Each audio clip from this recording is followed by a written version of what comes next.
ચોમાસાની વિદાય બાદ હવે રાજ્યમાં ગરમીનો પારો વધવાની હવામાન વિભાગની આગાહી। અમદાવાદમાં 37 ડિગ્રી તો કેટલાક જિલ્લામાં મહત્તમ તાપમાન પહોંચી શકે છે 38 ડિગ્રી।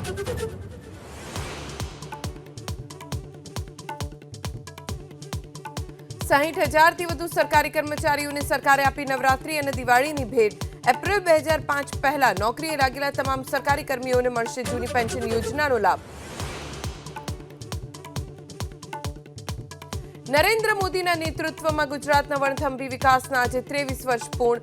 આજથી 15 ઓક્ટોબર સુધી જનભાગીદારી કાર્યક્રમો સાથે સુશાસનનો અપાશે સંદેશ।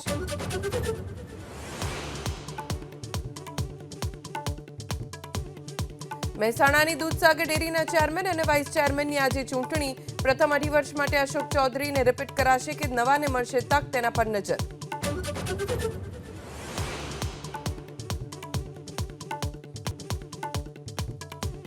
પાંચ દિવસ ભારતના પ્રવાસે મોલદીવના રાષ્ટ્રપતિ મોહમ્મદ મુઇઝ્ઝુ।